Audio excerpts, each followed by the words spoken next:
La reforma fiscal 2014... Reto de beneficios para la frontera. La formalidad de las empresas es una tarea La pendiente economía para americana lograrlo. avanza La ligeramente. proveeduría maquiladora sigue siendo el La gran concentración de pendiente poder de mexicano. mercado en México La es alta. transparencia gubernamental continúa siendo México el está talón de listo Aquiles para producir mexicano. altos volúmenes Las de leyes hidrocarburos. antilavado. Solo Negocios Radio. Las mejores entrevistas y análisis para lograr una toma de decisiones adecuada. Contáctenos. Correo electrónico. Correo@solonegocios.mx. Página de internet. www.solonegocios.mx. Facebook. www.facebook.com/solonegociosmx. Twitter. @solonegocios. Y recuerde, no es nada personal, son solo negocios.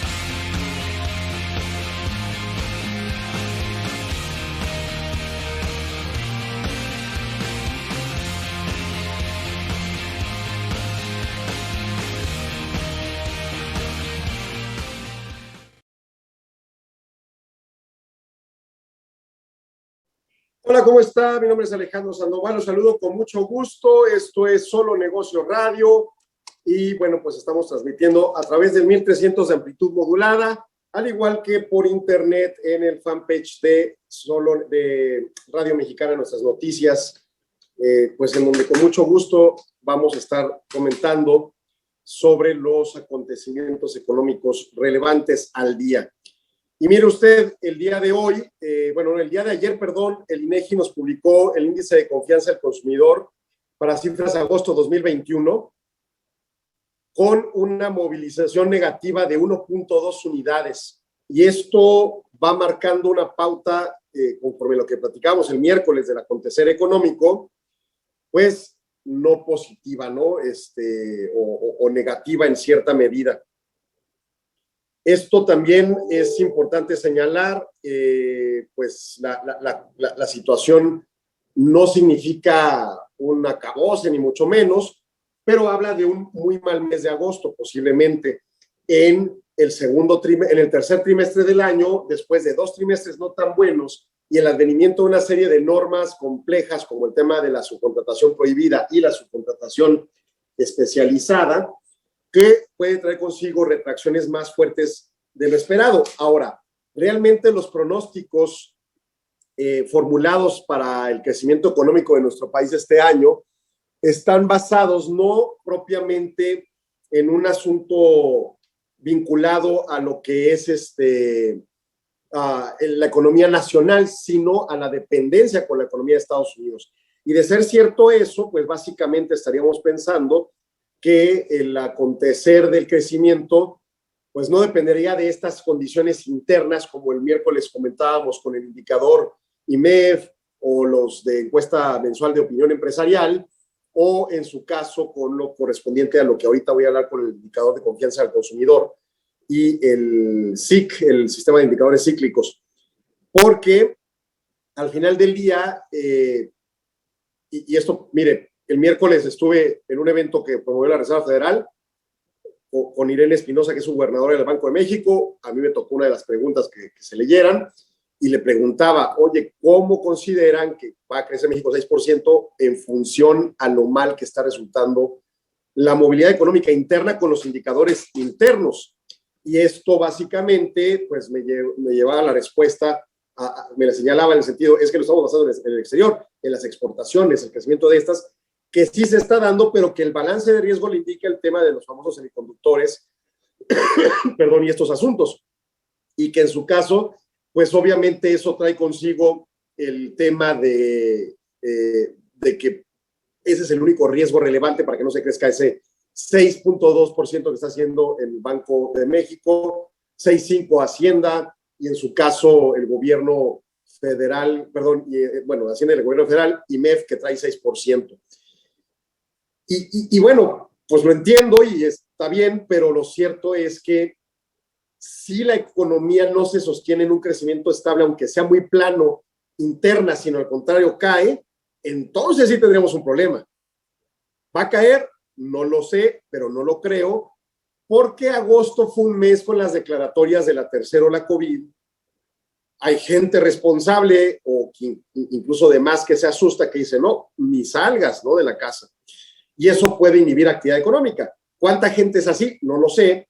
y eso es lo que nos dará pauta para comprender en el mes de agosto y en el mes de, el mes de septiembre, con los indicadores que se publican en octubre, pero que ocurren en septiembre, pues si realmente nada más fue un mal agosto o si vamos a ver una secuencia de tendencias negativas. O sea, esa sería la perspectiva para confirmar la posición, ¿no? Por otro lado, el asunto relativo a este indicador en particular nos señala los siguientes puntos. 42.7 es el resultado. Es un resultado que está bajo de umbral de 50 puntos, que es una de las marcas de pauta de este indicador propio. Y en su caso, estas posiciones básicamente harían pensar que no hay una satisfacción plena en el sector o en la perspectiva de los consumidores, pero lo cual no significa que esté completamente mal porque no tiene un umbral. O sea, el umbral de 50 puntos es una marca como matemática que, dependiendo del indicador, significará, por ejemplo, con el indicador IMEF o el indicador PMI del INEGI, si es un tema de los del tipo tendencia a expansión o tendencia de contracción, o si es un tema de los del tipo un dato matemático, como para el caso de la confianza del consumidor, que si bien usa la misma matemática, no significa propiamente que haya una recesión, porque o sea, bueno, el año pasado la hubo, pero hacia atrás, que estaba abajo de 50 puntos, no la ha habido. O sea, realmente el indicador, incluso viéndolo históricamente, nunca ha estado arriba de 50 puntos en los últimos 6 años, ¿no? Entonces, eso no significa que hayamos estado en recesión. ¿Sí me explico? Ese es el punto. No porque hablemos de umbral de 50 puntos quiere decir que arriba es expansión y abajo es contracción, sino simplemente es un indicador matemático, porque se hace sobre 100 puntos y dependiendo de las respuestas, pues está abajo o arriba de umbral.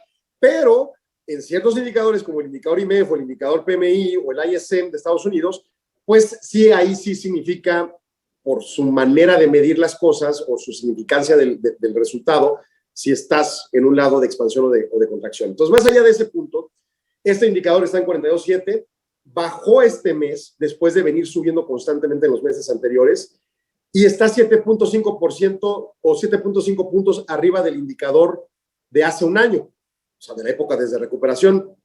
Y de nuevo, estamos hablando del indicador del consumidor de agosto de 2021. En los subcomponentes, en la métrica de subcomponentes, las preguntas son en principio 5 y aglomerando otras que hacen, que destaca este 42.7 global. ¿Cuáles son? La primera, situación económica en el momento actual de los miembros del hogar comparada con la que de hace un año. Bueno, 46.1 es el resultado, pero baja 1.7. O sea, comparado con hace un año, o sea, no baja 1.7 respecto a hace un año, baja 1.7 con respecto al mes de julio, pero es la perspectiva. O sea, en julio les preguntaban, ¿cómo te sentías, cómo te sientes ahorita respecto a hace un año en tu situación económica? Bueno, pues mejor o peor. La respuesta de agosto fue peor, 1.7 puntos. El indicador que se preguntó en agosto de 2020 respecto a agosto de 2021, pues es decir, subió 7.9 unidades, ¿no? A la fecha de ahora. La situación económica esperada de los miembros del hogar dentro de los siguientes 12 meses, o sea, su expectativa al siguiente año. 57.1 es el resultado, arriba de umbral, baja 1.5 mensual, sube 6.4 anual. También es un dato bueno por estar arriba de umbral, matemáticamente, pero malo porque baja respecto a julio, que es el comparativo negativo que mostramos aquí. Luego tenemos también el tema de la situación económica del país.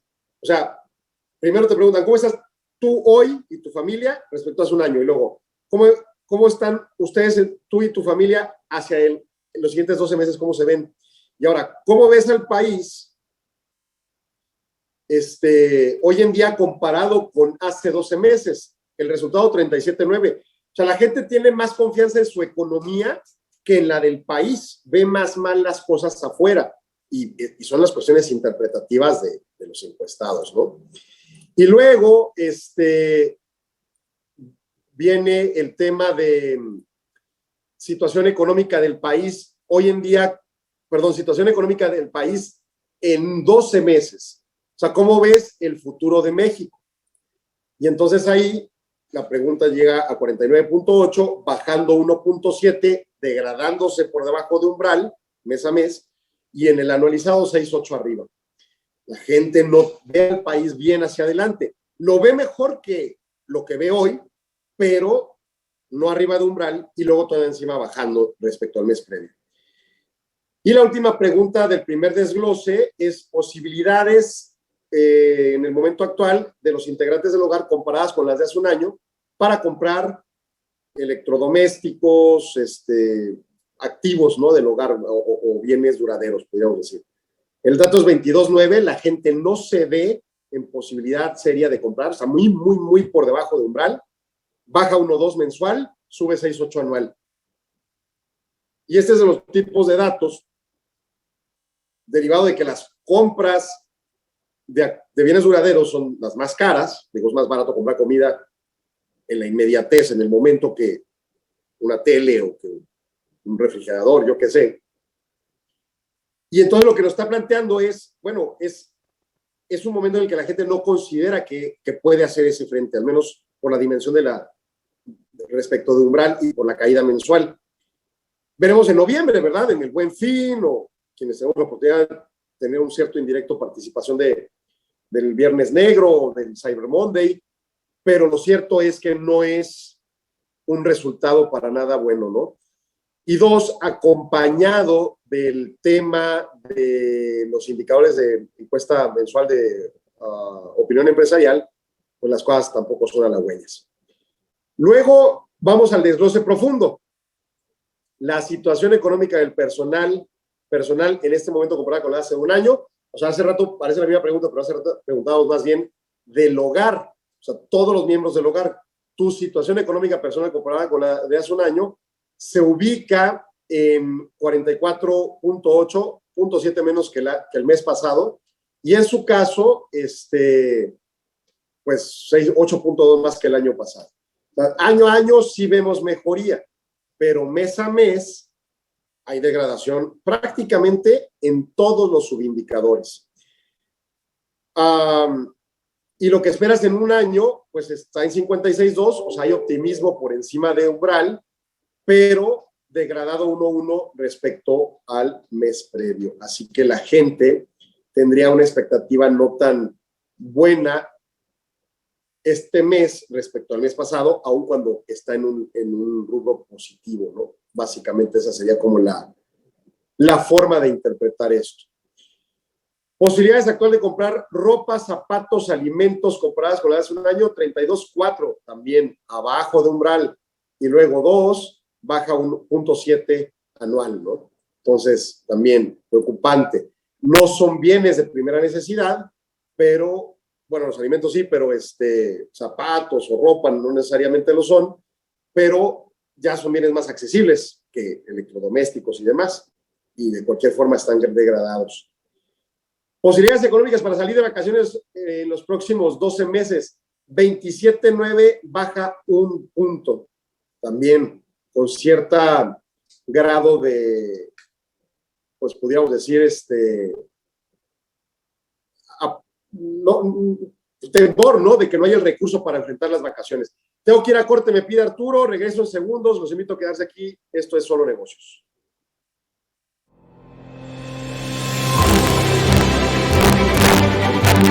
El Instituto Mexicano de Ejecutivos de Finanzas, a través de sus grupos Puebla, Chiapas y Juárez, te invitamos este próximo martes 7 de septiembre en punto de las 5 de la tarde, hora del centro, 4 de la tarde de Ciudad Juárez, al panel denominado México ante los retos del futuro, una perspectiva norte-centro-sur, donde destacaremos precisamente las condiciones y perspectivas de las diversas regiones de nuestro país. Dentro del panel se incluye a Gabriel Casillas, presidente de Estudios Económicos de IMED, a Guillermo Malpica, subsecretario de Industria y Comercio de Puebla, a Carlos Salazar, encargado de la Secretaría de Economía del Estado de Chiapas, al doctor Thomas Fullerton, quien es profesor de Economía en UTEP. Va a moderar la maestra Lili Domínguez, quien preside Consejo de Grupos de IMEF, y preside el evento Ángel García Lascurain, presidente nacional de nuestro organismo. Registros en imef.org.mx/eventos. Te esperamos.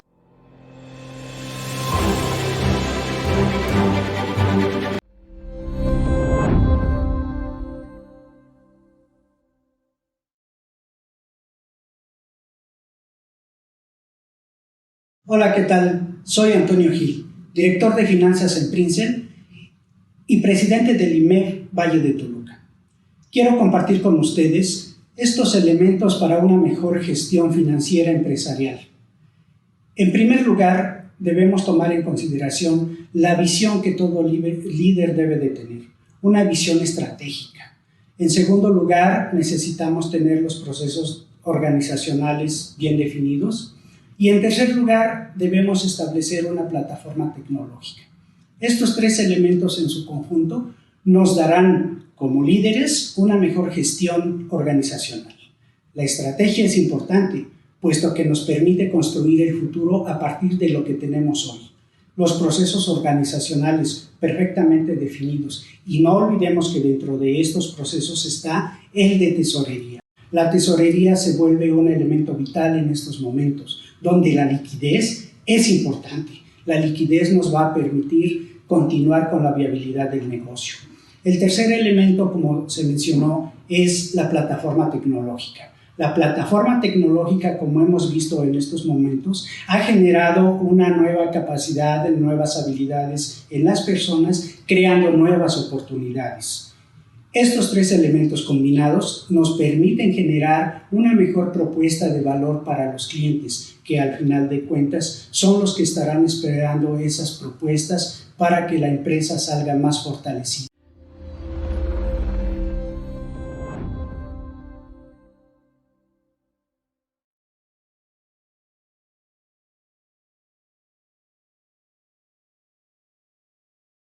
Regresando al aire, estaba haciendo la invitación de IMEF, la reitero rápidamente, el próximo martes 7 de octubre, 4 de la tarde hora de Juárez, hasta las 7 de la noche, el evento de México ante los retos del futuro, con extraordinarios ponentes. Más información en imef.org.mx/eventos. Los invitamos. Ahorita profundizo más al tema. Pero regresamos a la encuesta esta de consumidor. Probabilidades actuales para, posibilidades económicas para salir de vacaciones, le decía, malas, ¿no? Posibilidades actuales para ahorrar alguna parte de sus ingresos, 32.9, sin cambio respecto al mes pasado, un dato positivo. Matemáticamente se considera el cero positivo, y entonces, pues bueno, en ese sentido, así lo vemos, ¿no? Luego, pues vemos, en su caso, condiciones económicas para ahorrar en 12 meses con respecto a las actuales. Se cree que sí, pero baja mes a mes. O sea, 50.6 arriba de umbral, baja 1.4. Comparado con el año anterior, ¿cómo cree que se comporten los precios en el país los siguientes 12 meses? 19.4. Fíjese, la perspectiva no es tan fuerte de que se crea que haya un proceso inflacionario, aunque lo hayamos vivido en el momento, ¿no? Y sube 0.5 respecto al mes pasado. O sea, sí hay una perspectiva que se van a subir, pero no es un dato expresamente negativo que pudiéramos pensar que está generando una suspicacia grave, ¿no?, en la economía nacional. Y luego, planeación de algún miembro del hogar para comprar automóvil en los siguientes 2 años, 13.3, 0.8 para arriba, al parecer sí. Y considera que algún miembro del hogar, al considerar algún miembro del hogar comprar, construir o remodelar una casa en los próximos 2 años, 16.8, también malón, y baja 0.2. Así que, pues medio malo los resultados del indicador de confianza del consumidor que nos arroja INEGI el día de ayer y que muestra cómo el consumidor, pues básicamente, no está teniendo la confianza plena en la actividad económica. Y esto, pues obviamente, trae como consecuencia, en principio, más allá de que pudieran estar las cosas bien económicamente, que el escenario no sea lo adecuado posible para promover inversión, perspectivas de gasto, etcétera, etcétera, etcétera, ¿no? Bueno,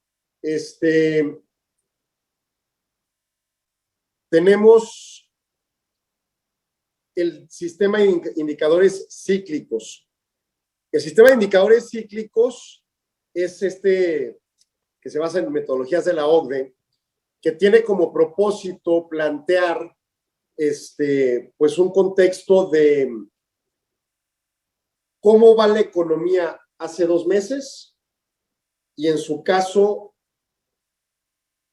cuáles son los giros, picos o valles en donde podría marcar la pauta del movimiento gráfico de la recesión o de la expansión, y en el indicador coincidente, que es el adelantado, que es un mes de retraso, cómo podría ir la economía en ese siguiente mes. Y entonces ya cuando nos dan el trimestre completo con PIB, podemos ver cómo este indicador precisamente puede acompañar a la movilidad del PIB. Entonces, como una especie de adelanto que nos dice si se está moviendo hacia un punto límite del crecimiento o hacia un punto inferior en la posición de decrecimiento, digamos, ¿no? Bueno, los resultados del SIC básicamente dicen que el coincidente en junio de 2021 tuvo un resultado de 99.4 puntos con una variación de 0.02 respecto al mes previo. Aquí el umbral son 100 puntos. Y entonces un umbral de 100 puntos básicamente te da pauta para concebir pues cómo estarían las condiciones económicas hacia el trimestre. Bueno, junio ya es el segundo trimestre, pero conforme avancemos los meses y se complete el tercer trimestre, podamos ver si hubo una movilidad de picos o valles, ¿no? Esa es como la esencia del asunto. Luego tenemos el indicador adelantado, tiene un resultado en julio de 102.1 unidades con un alza de 0.2. Esto arroja como planteamiento de resultado que la expectativa es que se mejore hacia ese mes. Desde un mes que nosotros ya hemos declarado malo dado los indicadores de coyuntura y en función de que pues básicamente no habría una posición diferente a considerar más que una perspectiva de crecimiento. Oiga, tú me has dicho, Alejandro, que fueron malos meses. Sí, fueron malos meses, pero quizá fue mejor julio que junio. Por eso el coincidente, que es el más adelantado, perdón, el adelantado, arroja una perspectiva más optimista, ¿no? Esa es la manera correcta de interpretar el punto, ¿no? Y luego tendríamos la perspectiva gráfica. La gráfica del coincidente, a mi gusto, es la gráfica más ilustrativa de lo que básicamente significa, pues, las recesiones y los picos y valles de los mismos, ¿no? Por un lado, tú tienes un contexto en donde históricamente te muestra, por ejemplo, las recesiones del 83, del 86, del 95, del 2001, del 2009 y sus consecuentes expansiones ulteriores, ¿no? O sea, ya posteriormente, pues se dan estas mejoras, vamos a pensar, ¿no? Y luego, ya viendo lo reciente, pues básicamente el escenario es que la caída de 2020 es sumamente profunda y esa profundidad empieza a ser compensada en una perspectiva de crecimiento y como se decía en aquel tema vinculado a la manera de recuperarnos, que si íbamos a crecer como la palomita de Nike, es esa como palomita, ¿no? Un check, o sea, una B, o más sesgado, o más en L, o K, algunos subsectores crecer mucho y otros caerse. Y aquí nos estaría dando pauta que en principio los primeros meses de recuperación desde julio del año pasado a la fecha ha sido una V, pero nos estamos deteniendo a todavía bastantes puntos de llegar a umbral expansivo, porque aquí sí aplican el tema de expansión. Y entonces, ante eso, pues básicamente te toparías con la situación de que ahí es donde son las suspicacias de que México pueda resolver su problemática generalizada, pues en los siguientes meses en función de este tipo de resultados. Vamos, la V o la palomita empieza a ralentizarse. Quizá ya llegó a su techo máximo potencial en función precisamente de que pues de otra forma, el contexto debería ser que siguiera creciendo, ¿no? Pues bueno, eso sería como que lo que creo más relevante.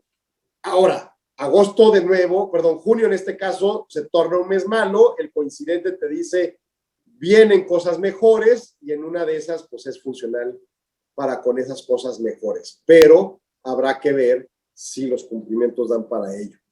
Y bueno, pues eso es lo que nos dice el SICA correspondiente a el SIC correspondiente a este mes de junio, como le decía.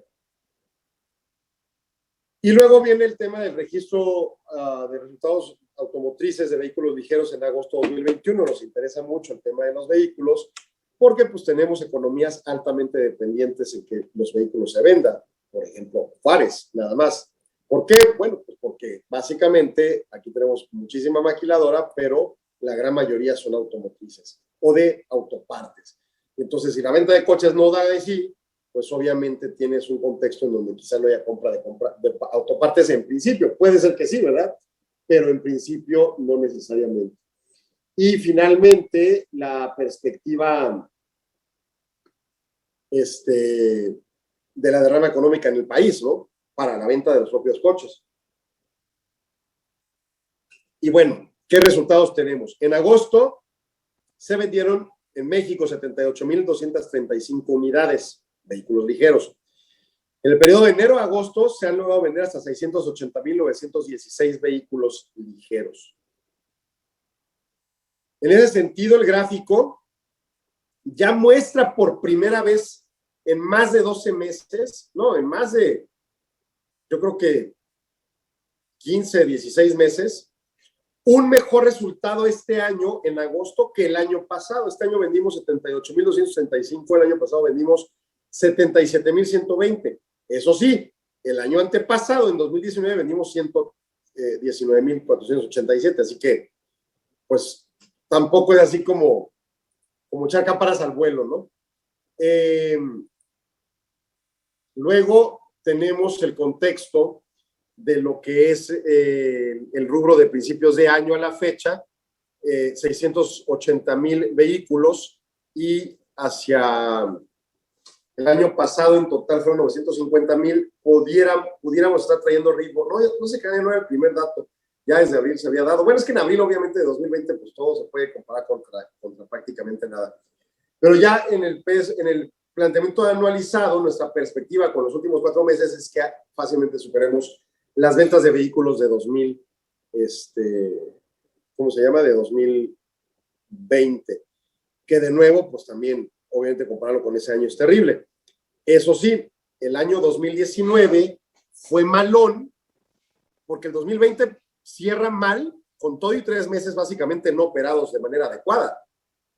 Y aún así se acercó en casi 90,000 vehículos de diferencia respecto al 2019. La pendiente también venía muy mala en función de las circunstancias que se vivían en múltiples aspectos automotrices. Y bueno, recordemos que también esto puede estar limitado por el asunto de los semicomponentes. Si bien en México nos venden vehículos a mi gusto más degradados en calidad que lo que se daba, por ejemplo, en el caso de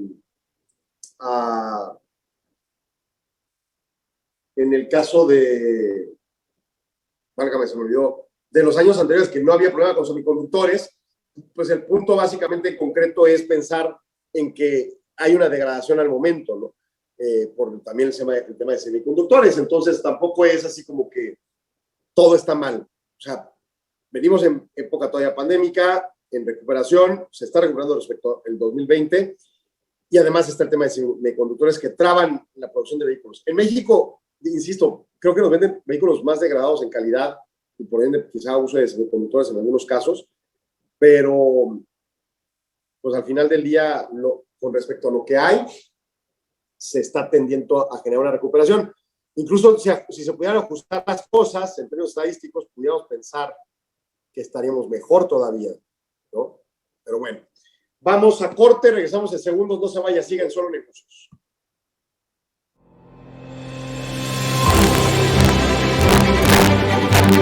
El Instituto Mexicano de Ejecutivos de Finanzas, a través de sus grupos Puebla, Chiapas y Juárez, te invitamos este próximo martes 7 de septiembre en punto de las 5 de la tarde, hora del centro, 4 de la tarde de Ciudad Juárez, al panel denominado México ante los retos del futuro, una perspectiva norte-centro-sur, donde destacaremos precisamente las condiciones y perspectivas de las diversas regiones de nuestro país. Dentro del panel se incluye a Gabriel Casillas, presidente de Estudios Económicos de IMEF, a Guillermo Malpica, subsecretario de Industria y Comercio de Puebla, a Carlos Salazar, encargado de la Secretaría de Economía del Estado de Chiapas, al doctor Thomas Fullerton, quien es profesor de Economía en UTEP. Va a moderar la maestra Lili Domínguez, quien preside Consejo de Grupos de IMEF, y preside el evento Ángel García Lascurain, presidente nacional de nuestro organismo. Registros en imef.org.mx/eventos. Te esperamos.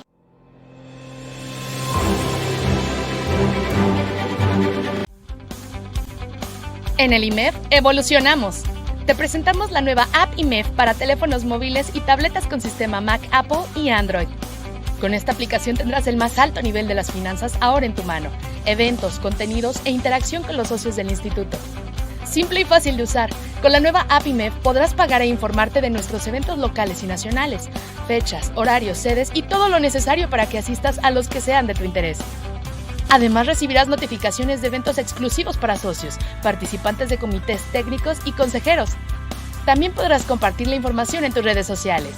Con la nueva app IMEF te ofrecemos más posibilidades para acceder a nuestro contenido, noticias, nuevos artículos, boletines y publicaciones, todo a través de categorías temáticas para que selecciones el contenido que más te interese. Asimismo, con esta aplicación tendrás un nuevo punto de encuentro para que interactúes con otros miembros del IMEF a través de crear un perfil que puedas actualizar constantemente. Esta funcionalidad es exclusiva para socios y podrás acceder a ella a través de un usuario y contraseña que te serán proporcionados. Informativa, interactiva, simple y fácil de usar. Puedes descargar la nueva app IMEF gratuitamente desde iTunes Store y Google Play. Descarga ahora mismo la nueva app IMEF y conéctate al círculo más importante de las finanzas en México.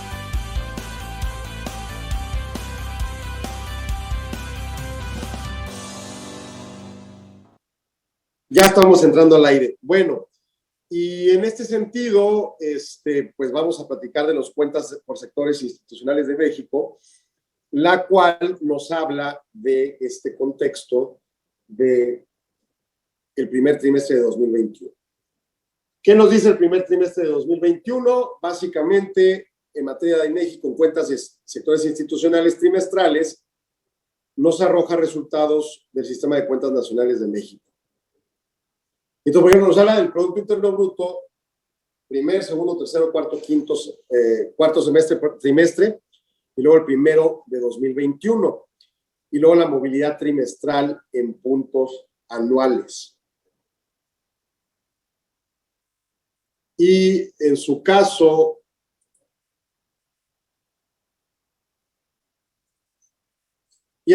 bueno, pues el asunto básicamente radicará en que los impuestos por productos netos de subsidio son, en este primer trimestre de 2021, que es el último dato que tenemos, 7% del PIB, baja 0.4 puntos porcentuales anualizado. Las sociedades no financieras, sociedades mercantiles, por ejemplo, son el 45.8% del PIB, 0.5 más que el trimestre previo. Las sociedades financieras son 4.1% del PIB, 0.2 menos que el previo. Gobierno en general es 8.9% del PIB, 0.6 más que el trimestre previo. Gobierno general no solo es el federal, también los estatales y los municipales. Entonces, pues hay un dato interesante. Los hogares, contabilizamos nuestro consumo, nuestra actividad económica, el 33.3% del PIB, 0.5 menos que un trimestre previo.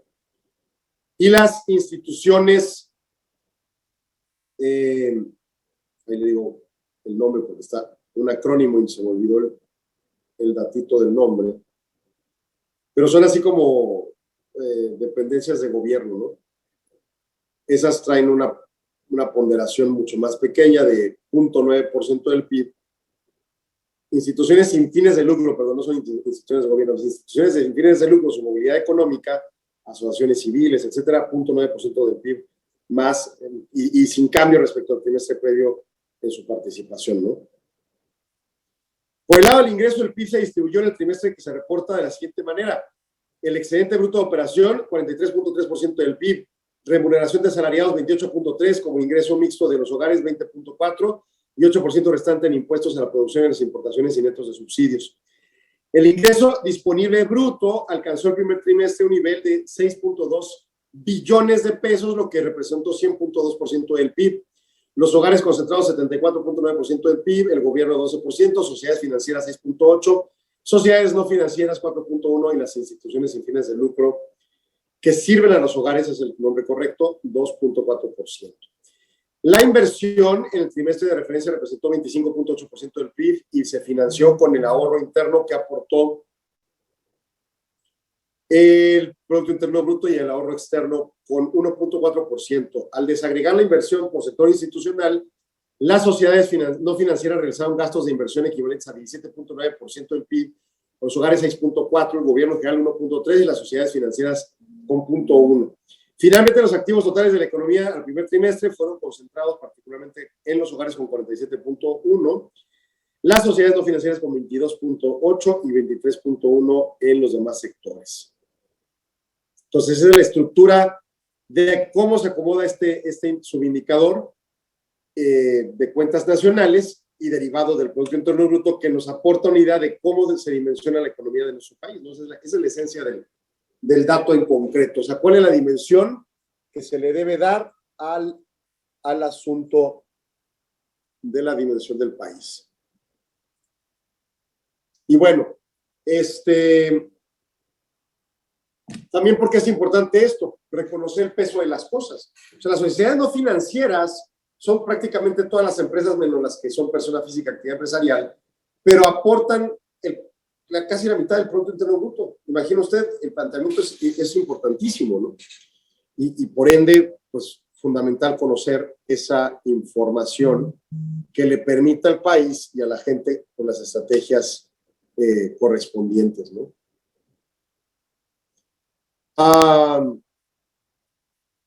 Empieza uno de los temas que no es económico propiamente, pero es de índole relevante en la balanza de riesgos para la economía, es el COVID. Y bueno, sucede que empiezan a regresar semáforos hacia abajo después del mal agosto y la cantidad importante de hospitalizaciones que se dio. Ya empieza a tener una disminución, ¿no? Aquí en Chihuahua se ha hablado de que nos íbamos a transformar ya en semáforo verde. Y bueno, pues veremos qué ocurre. Pero el punto es que ya la cantidad de gente hospitalizada no está necesariamente creciendo y pues habrá que nada más seguir cuidándonos para disminuir probabilidades innecesarias.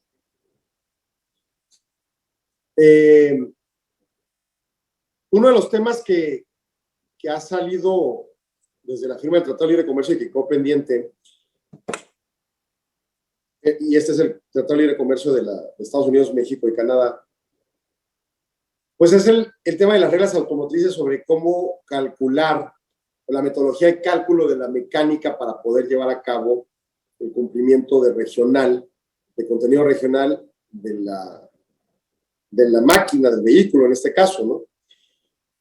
Y entonces, pues está llevando a cabo una reunión bilateral de alto nivel sobre la futura de la industria automotriz, en donde el gobierno, pues básicamente consideran que no están de acuerdo, el gobierno mexicano, con Estados Unidos en cómo fijar las reglas del origen.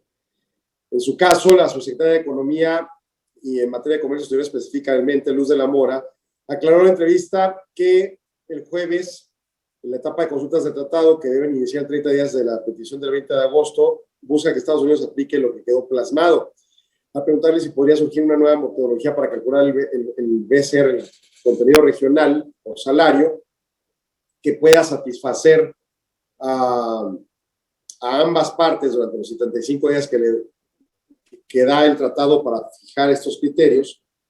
La funcionaria fue tajante, no, porque no estamos renegociando. Entonces, aparentemente Estados Unidos lo interpreta de una manera tajante y México lo interpreta de una manera más conveniente, y esto pues puede llevar eventualmente a que tengamos la necesidad de un arbitraje. El texto del acuerdo dejaba muy claras las flexibilidades obtenidas en el propio tratado. Aunque no han iniciado las consultas desde el gobierno de Donald Trump, México empezó a advertir a nivel técnico y ministerial las diferencias en las interpretaciones estadounidense que considera contraria al espíritu de la negociación. Para que un vehículo sea considerado originario de América del Norte, el dato de BCR, que le llaman de ubicación regional o producción regional, y para no pagar aranceles, es 75% en la región Telecán a partir del 1 de julio. El mismo porcentaje aplicará de las partes esenciales según el pacto comercial que reemplazó al Telecán, que era de 62.5. O sea, encareció el proceso. Está bien, da beneficio y oportunidades a las regiones. El problema es que no hay financiamiento para los efectos, ¿no? Si quieres abrir una empresa que pueda ser partícipe de este mercado, pues tiene que ser con recursos propios porque es muy difícil lograr que se pudiera dar de otra forma, ¿no? Bien, seguimos aquí en el programa de Solo Negocios Radio. Una disculpa porque me sacó de la reunión, pero ya estamos ahí. Bueno, le decía, entonces el tema del asunto del sector laboral, del sector automotriz, pues es complejo en el contexto a un escenario de requerimientos más grandes de producción en región. Pero ¿cómo calcular esa producción en región? Tiene su chiste. ¿Sobre qué partes del vehículo? ¿Qué relevancias? Luego acordemos que también está la parte salarial y demás. O sea, no es un asunto tan tajante y tan claro como lo que dice el articulado del tratado, sino se tiene que interpretar. Y estamos en esas discusiones de interpretación y por lo que dice la Mora, pues obviamente no se ve que vaya a ser aceptado por México. La propuesta de México no está siendo aceptada por Estados Unidos y muy probablemente terminemos en un relativo escenario pues de arbitraje probablemente, ¿no? Yo creo que terminará siendo lo que pasaría. Y luego, bueno, pues también tenemos el resultado que ayer se publicó de solicitudes por desempleo, que es importante este dato, recordemos de manera recurrente en función de la dependencia con los Estados Unidos, de nuestra relevancia de que su economía crezca, tenga empleo pleno o aspire a ello y estos empleados consuman, provoquen órdenes de compra comerciales, provoquen órdenes de compra manufactureras y en su caso provoquen órdenes de compra maquiladoras, ¿no? Que es de los elementos fundamentales. En ese sentido, la semana que termina el 28 de agosto, los datos avanzados ajustados de solicitudes iniciales por desempleo son de 340,000, una baja de 14,000 respecto a la semana previa, segunda semana continua la baja y ya marcando un diferencial interesante en el gráfico. El dato más bajo que ha habido comparado pues fue 256,000 en 14 de marzo de 2020, antes de la pandemia. El promedio móvil tuvo una baja de 11,750 solicitudes hacia 355,000. Continúa bajando, da de sí. Positivo, ¿no? Luego tenemos que la tasa de desempleo fue de 2% para la gente con solicitud, con seguro por desempleo, y el aglomerado el 21 de agosto es de 2,748,000 personas con menos de 160,000 gente con seguro por desempleo, lo cual es el nivel más bajo desde el 14 de marzo de 2020 con 1,770,000.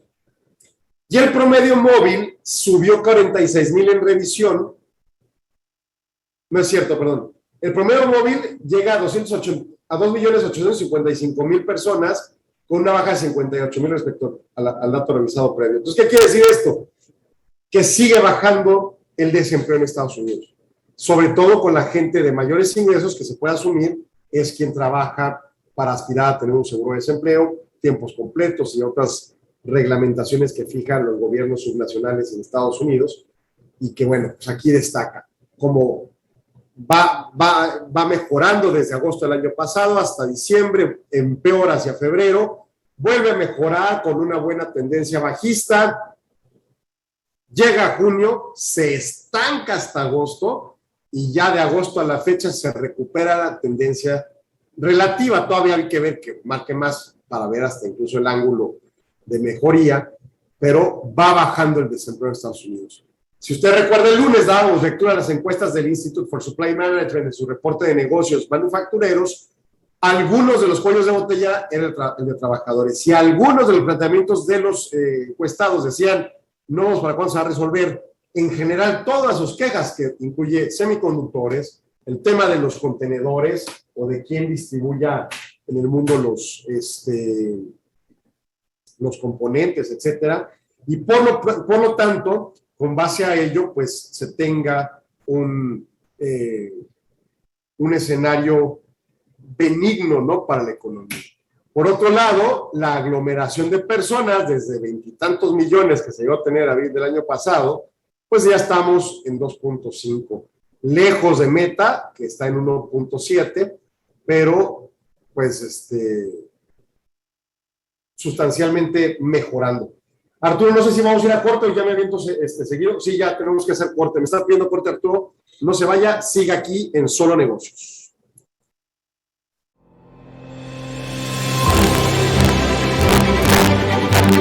El Instituto Mexicano de Ejecutivos de Finanzas, a través de sus grupos Puebla, Chiapas y Juárez, te invitamos este próximo martes 7 de septiembre en punto de las 5 de la tarde, hora del centro, 4 de la tarde de Ciudad Juárez, al panel denominado México ante los retos del futuro, una perspectiva norte-centro-sur, donde destacaremos precisamente las condiciones y perspectivas de las diversas regiones de nuestro país.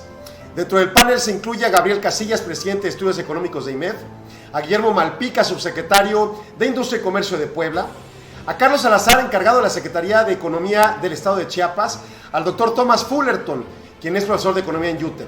Va a moderar la maestra Lili Domínguez, quien preside Consejo de Grupos de IMEF, y preside el evento Ángel García Lascurain, presidente nacional de nuestro organismo. Registros en imef.org.mx/eventos. Te esperamos.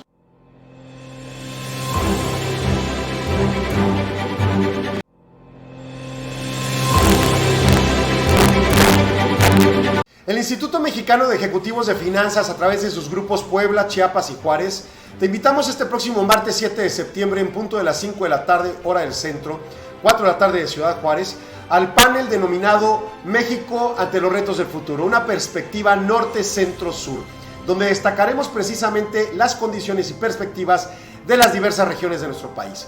Dentro del panel se incluye a Gabriel Casillas, presidente de Estudios Económicos de IMEF, a Guillermo Malpica, subsecretario de Industria y Comercio de Puebla, a Carlos Salazar, encargado de la Secretaría de Economía del Estado de Chiapas, al doctor Thomas Fullerton, quien es profesor de Economía en UTEP. Va a moderar la maestra Lili Domínguez, quien preside Consejo de Grupos de IMEF, y preside el evento Ángel García Lascurain, presidente nacional de nuestro organismo. Registros en imef.org.mx/eventos. Te esperamos.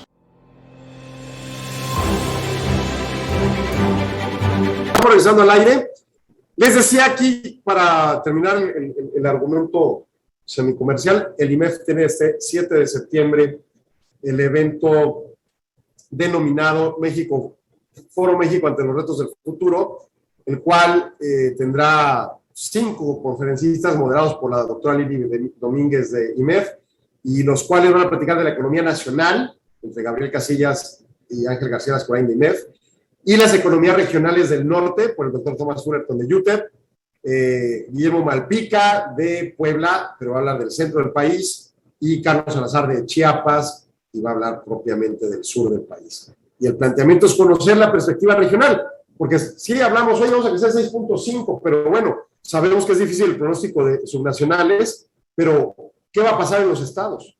¿Qué va a pasar en las regiones? ¿Qué va a pasar en el norte, en el centro, en el sur? ¿Cómo vienen las inversiones? Etcétera. Luego, por otro lado, también vienen ya las discusiones de la reforma fiscal. Estamos a 3 de septiembre. El próximo miércoles se presenta el paquete de reforma fiscal o tributaria que presentará el gobierno. Y entonces, pues, este acontecimiento pues lleva básicamente a hacernos muchos análisis respecto a la expectativa de gasto de gobierno, respecto a la expectativa que se pueda tener de mejoría en programas sociales o de ampliación o de infraestructura, los paquetes estos de asociación público-privada de carreteras. Entiendo que ya se está construyendo la carretera de Samalayuca a Tornillo, que tiene 12, 13 años en preparación y como 6 financiada, y nomás no se hacía, ¿verdad? Pero el punto es que Entonces, este miércoles nos enteraremos de ello. Y también de lo que va a pasar con la reforma fiscal. Un régimen de confianza que va a buscar aglomerar a los informales y un régimen, pues básicamente pensemos, de mayores facultades del SAT para fiscalizar. Crucémonos con la parte de subcontratación. ¿Van a ser más agresivos? ¿Cuáles van a ser los criterios? Que esto no lo van a responder miércoles, pero tendremos bases. En fin, todos los análisis que puedan conducirnos a comprender para dónde va el asunto. Y por ello, este evento del martes es importante, en perspectivas regionales, el miércoles con el asunto económico, y pronto ANADE hará propiamente un evento correspondiente para la explicación de reforma fiscal y los avances y evoluciones de los temas de subcontratación, tanto prohibida como autorizada de manera excepcional, aunque el gobierno dice que no es de manera excepcional, sino es otra figura. No pueden inventar figuras de la nada, ¿no? Pero bueno, eso es así como que uno de los puntos genéricos que son relevantes tomar en cuenta en función a las condicionantes que ocurren para que el cierre del año sea funcional y para que la toma de decisiones en 2022 sea adecuada. Es de los elementos que pueden permitir, los datos de información, lo que ocurre el miércoles que entra en la presentación del paquete económico, que pueda permitir un afianzamiento en la toma de decisiones o radicalmente necesidad de cambios estructurales, ¿no? Otro de los temas que a mí me pareció relevante es una intervención de Jerome Powell. Estaba en la de Jackson Hole la semana pasada, pero en indirectos esta semana o interpretaciones, llegó a hablar de que sería como entre noviembre y enero cuando se hagan los recortes que correspondan a la compra de bonos, no a la tasa en Estados Unidos, a la compra de bonos. ¿Qué cantidad de dinero significa esto? Pues como 120,000 millones de dólares mensuales que compra entre bonos del Tesoro de 80,000 millones y privados AAA en otros 40,000 millones. Entonces, básicamente va liberando dinero.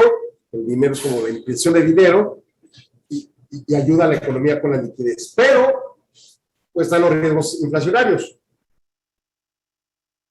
Ya el ISM del miércoles que les contaba daba cuenta de una probable disminución para el mediados de mes.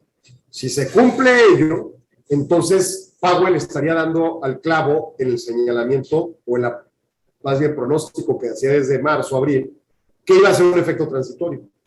Y la cuestión es que no se queden anclados los precios alzados en otros precios no alzados para que a la postre se alcen. Ejemplo, una cadena productiva de un restaurante traen carne, pollo, pescado, verduras, no sé, insumos para alimentos, guarniciones, etc. Si empieza a subir constantemente y de repente se detiene el aumento de la carne, probablemente yo tenga que subir todos mis precios porque en la mezcla logre compensar la pérdida que me provoca el alza de costos de la carne. Y de repente venda un poco más de pollo, lo que sea. Pero si me suben la carne y al mes siguiente el pollo y no baja la carne, y luego el tercer mes el pollo y la carne no bajan y sube el pescado, y luego al cuarto mes todos no bajan y sube las guarniciones o las verduras o el agua, etcétera. Entonces se van haciendo efectos evolutivos e inflados de precios. Y entonces vienen problemas inflacionarios. Entonces, más allá de la transitoriedad, que nos queda claro por qué le han llamado así, y hay sospechas de si se cumple o no, pero que aparentemente empieza a cumplirse, el tema es si no se está infectando en la economía de tal forma que tenga esos continuos impactos en el siguiente nodo de la cadena productiva, dado que ya no bajen los precios anteriores, como un ejemplo básico. Y si eso ocurre, pues hasta qué punto puede tenerse como resultado una buena política monetaria que permite que se inflacione la economía. Más Estados Unidos tiene sus malos registros históricos de ¿cómo se llama? De inflación. Pero en México tenemos los peores, 100%, 85, 1985. Entonces, en esa lógica, pues obviamente encuentras un escenario de de distorsión extrema en los precios, en el manejo de los precios y en la forma en que la gente enfrenta los precios. Y pues bueno, finalmente eso mismo te lleva a datos de pobreza que crecen, etcétera, etcétera. Así que tenemos que ir dando cuenta de ello, lo que pase durante septiembre en esos reportes del mes de agosto. Ya vimos a ISM manufacturero, baja ligeramente el índice de precios. Vamos a ver el ISM no manufacturero el lunes y destacar qué pasa en materia de precios. Y ya para el día 15 de septiembre, más o menos, deberán publicar el Buró de Estadística Laboral de la Inflación en Estados Unidos y darnos cuenta si hay repercusiones.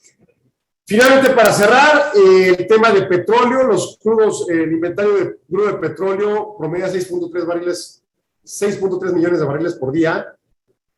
La semana pasada, hasta 183,000 barriles por día. En las últimas 4 semanas, las importaciones han sido de 6.3 millones de barriles por día, 13.9% más que hace un año, y en un periodo de 4 semanas. Y bueno, pues básicamente hay datos, ¿no? Que hacen pensar que dada la escasez que puede llegarse a dar en esos productos, eventualmente vuelvan a subir precios de hidrocarburos, que es el planteamiento de la OPEP, bueno, no de la OPEP, sino de Biden propiamente de Estados Unidos, para señalar, OPEP, por favor, sube tu producción, de lo contrario vamos a tener problemas. Y ellos, pues, pueden significar problemas cualquier cosa, entonces no necesariamente está grato el escenario. La gasolina al público en general está en promedio $3.139 de centavo de dólar por galón al 30 de agosto, con 6 milésimas por galón menos que una semana atrás, pero 917 milésimas más que hace un año. Mismo dato, pero para diésel fue de $3.339 milésimas por galón, hacia 0.15 milésimas arriba de lo que fue la semana pasada de 8.98. Entonces, 0.898 más que el año pasado, 0.015 más que el mes que la semana pasada y 0.898 más que el año pasado. Así que las cosas, pues, complicadas, porque la escasez petrolera solo habla en lo general de la posibilidad de aumento de tasas porque se dispara la inflación. Y si Powell bien dice y sostiene, no vamos a subir la tasa todavía, primero vamos por los bonos, pues vamos a ver efectivamente cuándo pase, ¿no?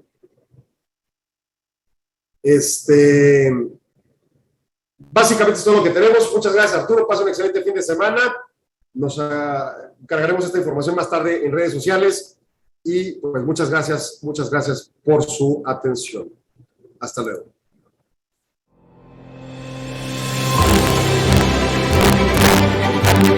El Instituto Mexicano de Ejecutivos de Finanzas, a través de sus grupos Puebla, Chiapas y Juárez, te invitamos este próximo martes 7 de septiembre en punto de las 5 de la tarde, hora del centro, 4 de la tarde de Ciudad Juárez, al panel denominado México ante los retos del futuro, una perspectiva norte-centro-sur, donde destacaremos precisamente las condiciones y perspectivas de las diversas regiones de nuestro país.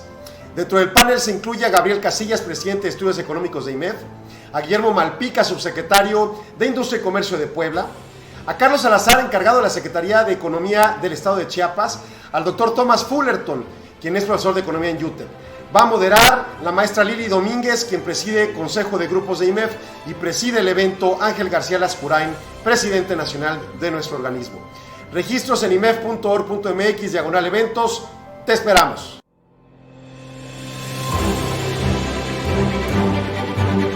Agradecemos su atención. Nos escuchamos de lunes a viernes de 4 a 5 p.m. a través de Radio Mexicana 1300 AM. Contáctenos. Correo electrónico. correo@solonegocios.mx. Página de internet. www.solonegocios.mx. Facebook. www.facebook.com/solonegociosmx. Twitter.